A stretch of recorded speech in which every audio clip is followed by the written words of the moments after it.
What's up, team? I don't really know how to get this started, so I'm just going to show you what we're working with, what we're doing. You already know what the plan is. I'm going to be cutting this battery tray area. I've never done anything really like this. I've cut like the back end of frames off of cars just at work, but I've never actually went on my own and tried to do my own sheet metal patch repair, whatever you want to call it. So it'll be a good learning experience, you know. Hopefully whoever sees this might learn something as well. I haven't really been able to find much videos about the Z32 battery tray rust. It is a super common thing with these cars, and it does super freaking suck, but we're gonna figure it out. So I'm gonna start with taking these brake lines, get those out of the way just so we have as much room as possible. I don't really want to take a whole bunch of stuff out of the engine bay yet. I do plan on painting the engine bay before I put the engine back into it, but we're a long ways from that. We're just gonna focus on sheet metal repair first. But I'm gonna go ahead and get these brake lines out of the way, and then I'll show you the things that you'll need for doing this. All right, so I got the two brake lines and the clutch line out. Definitely a lot more room now, more accessible. So I'll start by hammering this line of seam sealer right here all the way up to there, get all that out. I might even go under here just to check. I might leave the seam sealer here for now. The end goal is I do want to go over the complete car and remove all of the old seam sealer and completely re-seam seal it, but that's for another day. So we're just going to start with this line, and then that line. So after hammering for a minute, I've kind of realized that I'm crazy, and there's just not enough room really. It's very awkward to hold the chisel and hammer it. There's not much room for that. So, but I did make this little pocket right here that I'm gonna slip the airsaw blade in and just zip up all the way through. I forgot if I showed what you need, but what you need is an airsaw blades, an air line, and then that's really it. Of course, some safety shades will be good. If you're doing the chisel method, you'll need some sort of punch or chisel, maybe like a pry bar. The one with the angle isn't really too good, so I guess a pry bar isn't great. Just something with a tip like that. And you want to be careful when you're hammering it not to actually hammer into the metal, because then you'll kind of gouge it, and that just isn't fun, doesn't look right. So I'm gonna try and slip the air blade in there. Let's go ahead and just see what we're gonna be talking about here. Another way, you need the teeth to cut. I don't know, it'll kind of suck, but I think it'll work good. If we can't get it from up here, we can always go below, do it from the other side, cut, or really, like that, and that'll be good. I might actually start here, cut a little slit down to here, and then go that way, and then up, and then do the same right here. Kind of go over those little holes, curve around, up like that. I'll draw a line real quick so we have a bit of a map. So the marker I used kind of sucks, and it didn't really want to write well on the rugged surface, so I had to kind of tap it to get the ink to show up. But it does give you a good layout to go by. I'll probably have to pop this off, because I'll probably have to end up cutting up and around like this little piece. It's part of this little brace guy, but for now we're just going to cut around it, one step at a time. You don't want to cut too much off at once and just kind of be lost or whatever. So we're going to cut this one panel out, and then we'll see kind of how it looks like. But this is definitely like eating this bad metal, man. We don't want that on here.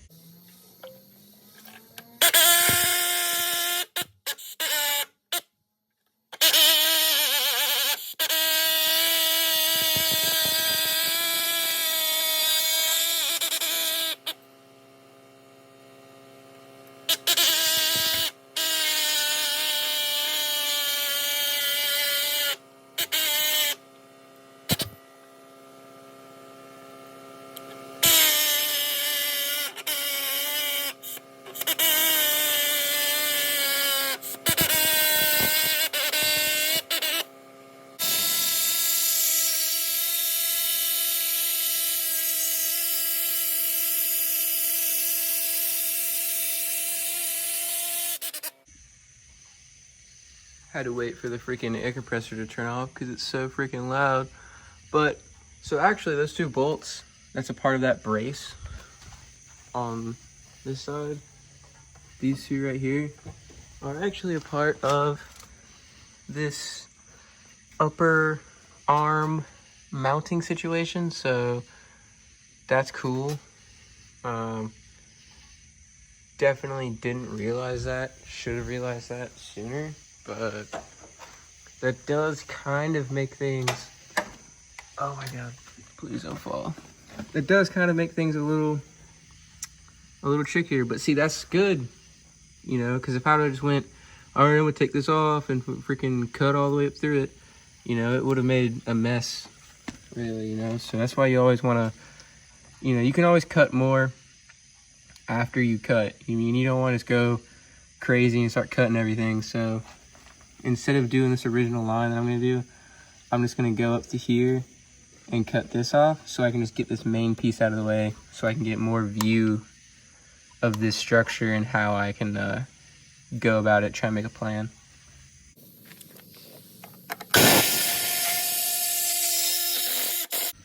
All right, now we can really see what's going on, and it's good to section it out so you can just get more angles, move stuff around. Some would say that, like, oh, you should have made a template of this before you cut it out, and that is true. It is smart to do that, make a template of your piece before you cut it out, but it'll be just as easy to make a template of this shape when the shape's cut out. We'll put tape, once it's all out, we'll put tape along it, draw out the line, and then we'll put it on a piece of metal and cut it. I do have a parts car with a clean battery tray that I can also go off of as reference for making a template and stuff like that. So main thing is just take your time and, you know, documenting it like I am now is also a really good thing, so you can always look back on what you're removing and you have a reference forever. So I'm gonna probably go along this line. I might not be able to put it into this little gap right here. I might try and go from below to get in that gap and cut along this, and then I'll probably cut right here. Oh, you know, follow that line, so on and so forth, and then I'll cut from here to like there. So let's get it. I don't know if this panel, because it goes down, I don't know if it wraps around and then it becomes the floor or what, because you see there's a seam, there's seam sealer right there, so I don't know, but nonetheless super cool.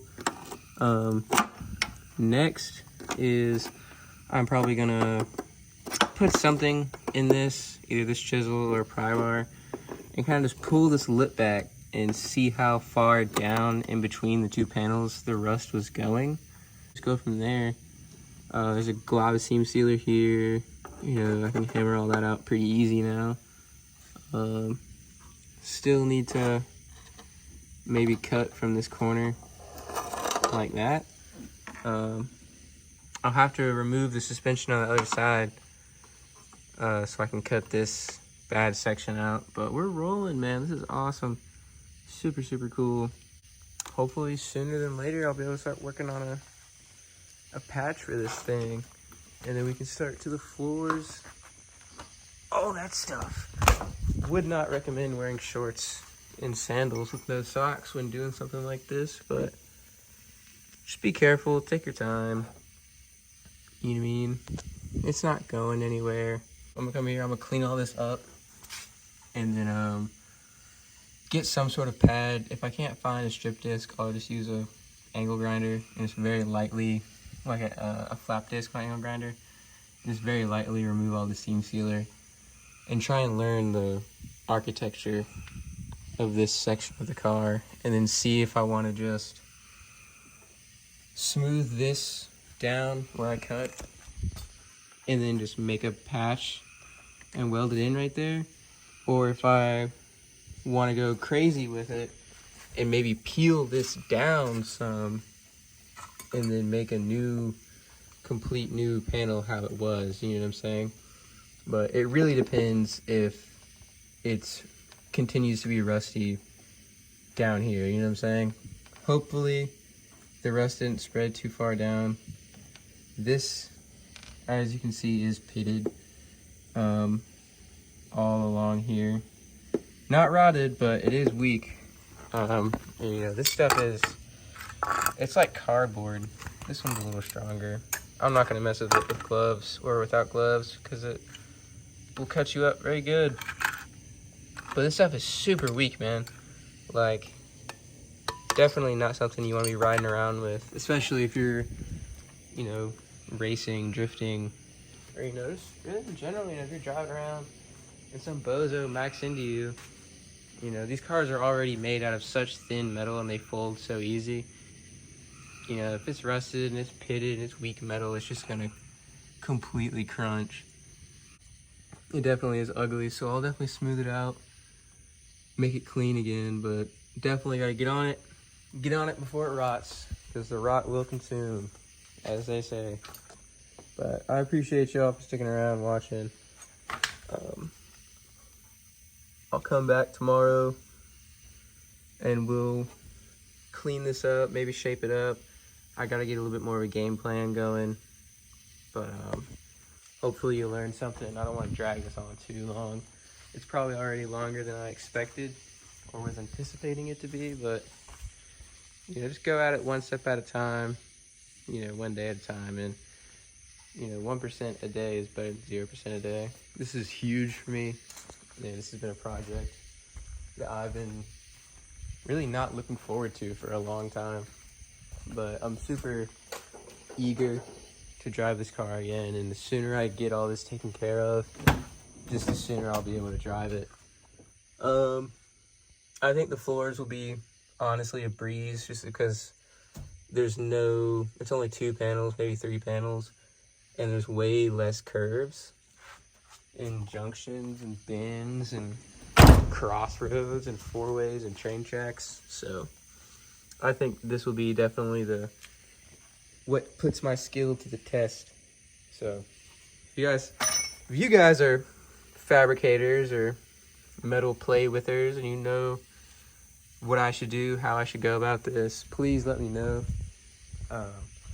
Right now I'm kind of just winging it. I work at a race car fab shop, so I do have people that I can ask, but I'm always open to information and learning. So hope you guys weren't too bored by this, and hope you all come for the next time we're messing around. Appreciate you.